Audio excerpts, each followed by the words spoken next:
Hi, we are now going to look into the lesson 1 on the power of model drawing. Now, first of all, we need to understand the elements that we are going to use in model drawing, and then we are going to learn how to draw parts whole model to solve word problems. Okay, let's go into guided example 1. Now, every time you read the problem, you need to highlight the keywords and the key numbers because these are the important information that your model drawing must have. So let's highlight the important words and numbers. Now, Tom's mass. Oops. Okay, let me just do again. All right, Tom's mass is 57 kg. Mark's mass is 97 kg. So find the total mass of the two men. So you don't need to highlight everything, all right? Because that's not the purpose. The highlighting is to bring out the keywords and the key numbers, the important information. Alright, if it's a parts whole model that you're going to draw, then how do we start doing that? Now you draw a whole rectangle. Okay, a whole rectangle, and this whole rectangle represents the total mass of the two men. And then you cut the whole rectangle into two parts. Why? Because there are two persons. And you can see that Tom has a lighter mass, so you can cut a smaller part for him. And Mark has a bigger mass, so there will be a bigger part for him. And then you need to label. Alright, so you label with arrow sign. So the shorter part belongs to Tom, and the longer part belongs to Mark. Okay, so your model drawing will have arrow sign to indicate what the part belongs, to indicate the part belongs to which person. Alright, then you put the numbers into the parts. Like Tom mass is 57 kg, so you put into the box. Now we don't put names into the box. What do we put into the box? The parts. We put numbers. So the names, right, the words, we always put outside the model. And then Mark's mass is 97 kg. Alright? And then you need to have a question mark in your model drawing because the question mark will tell you what you need to find. So find the total mass, which is another arrow sign indicating or referring to the whole rectangle and the question mark. And your model is done. And this model is called a parts whole model. Basically, what you have done is you draw a rectangle and you cut into parts. So parts whole model. Alright, if your model is well done, and then you just have to look at the model and then you can find the question mark. So of course, you can see that Tom's mass plus Mark mass. Okay, alright, and by the way, you can leave out the kg. Alright, you don't need to write the unit sign. You can do that. You can indicate that later. So 57 plus 97, and you will get how many will that be? That will be 154 kg. Okay, and whatever answers you have found, you add on to your model. So the total mass of these two persons is 154 kg. Alright, and there you go. You have solved the first problem. So answer 154 kg. Alright, of course in primary 3, you need to have a working line and then you put the working on the right side. Okay, but because we want to spend time on the model drawing, so we will just leave out the working. Alright, so let's go into number 2. Alright, example number 2. Now, Karen spends $98 on a dress. See, you can see that what I've highlighted is the name, the number, and the noun, what are the things that she bought. And she spends $32 on a blouse and found that she had $295 left. So how much money had she at first? Alright, so how do we start the model? Now, again, if you are going to draw a parts whole model, what do? You are going to draw a rectangle first. Okay? Now, why do you need to draw a rectangle first? Because your rectangle always represents something. So this problem is about, what is this problem referring to? What is it about? It's about Karen's money. Right? She's spending money on some items. So this model will represent her money. Alright, and then what do? She spent $98 on the dress. So you can cut one part and you label this part which is spent on a dress. So again, you have the arrow sign. So arrow sign is important because it tells you what the parts refers to. And how much did she spend on the dress?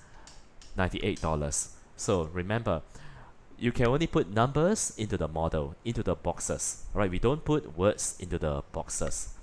Alright, and then she spent $72 on a dress. So again, arrow sign, and on a blouse, sorry. She spent $72 on a blouse. Alright, and then you can see that she had $295 left. Okay, so basically you can see that I'm not thinking about how to solve the problem. I'm not even thinking about the steps that I must do, I must take to work out. Now what I'm doing is I'm basically drawing out the sentences. I'm drawing out the model without thinking about how to solve. Alright, and then continue to add on to your model. How much money had she at first? Isn't that the whole rectangle that you're asked to find? And your model drawing will have the question mark. And if your model is fantastic, how do you know whether your model is fantastic? When you don't need to read the question again and you can solve it. You can study the model by itself and you can solve the problem. Then you know that your model is well done. Alright, so let's look at the model and how do we find the question mark. You just have to add all the parts together.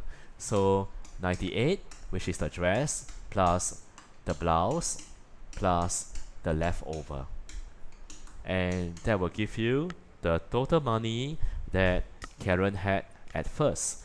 Alright, so 98 plus 72 plus 295, you will get $465, which is the money that she had. And then whatever answers you have found, you add on to your model. So you put the answer beside the question mark. Alright, and then of course, in the ANS, right, indicate your final answer, $465. So for all our online lessons, we will leave out the workings. So in the exam, or when your child does the school homework, they will have to do the working, that they have to show the working. Alright, now, so let's go to how do we find parts. Alright, in our earlier problems, right, what have we done? Now in our earlier problems, we try to find how much is the whole, right? How much is the total? How much is all together at first? So that is finding the whole. So now we are going to learn to find the parts. How do we find the parts? Alright, so let's look at another example. Now Tom had $890. He spent $480 on a handphone and $190 on a watch. So how much money had he left? Okay, so how do we draw out the model again? Again, your model, which is a whole rectangle, it has to represent something in the problem. So what is this problem referring to? It's referring to Tom's money that he used to buy some items. So this model will represent his money. And how much does he have? He has $890. Okay?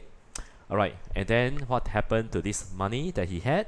He spent $480. So you just cut one part and you put the number inside and you label what did he spend on a handphone. Well, you can see that I'm using some short forms, right? If I don't want to spell the whole word, then I just use letters to represent the word handphone.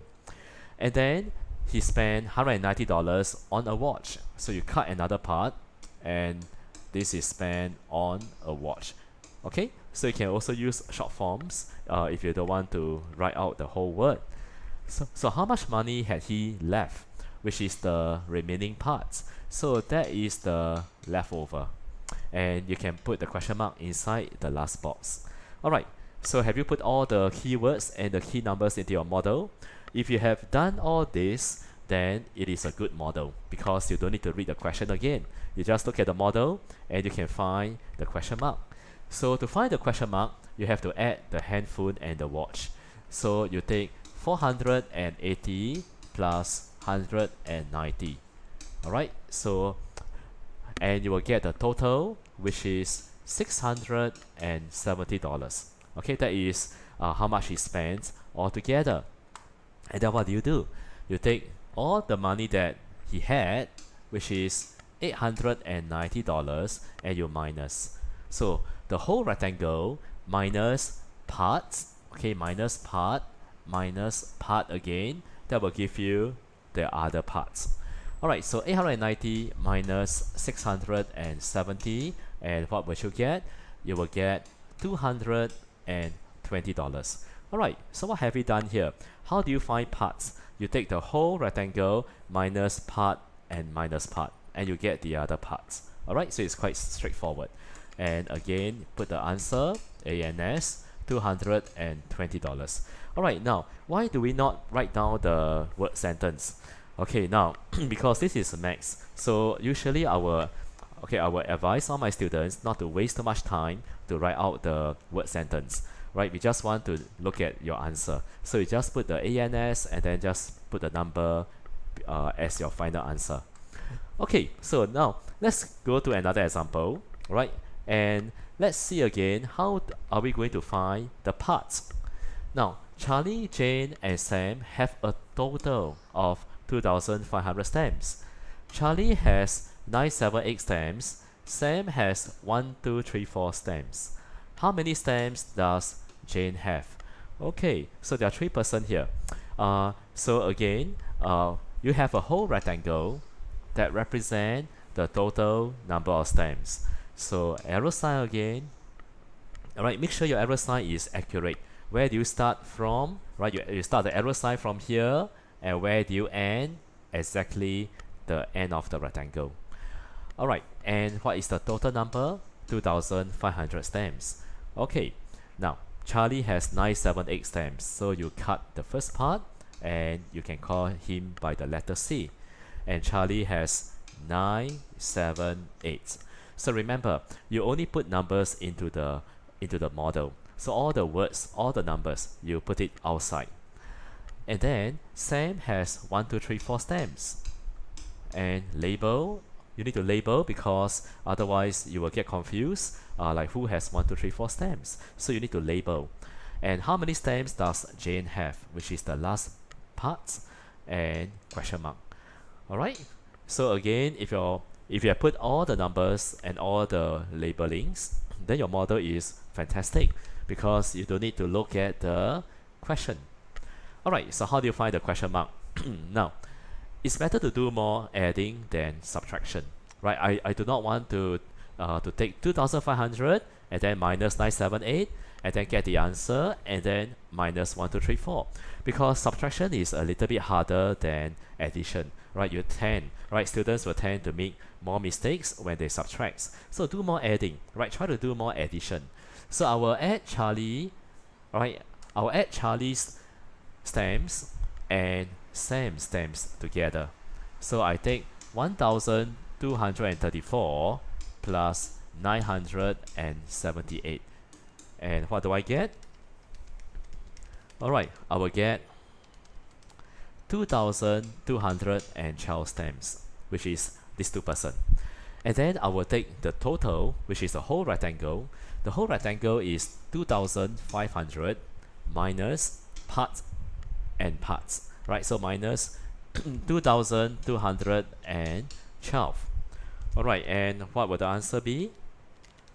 And you will get 288 stamps. And whose stamps are these?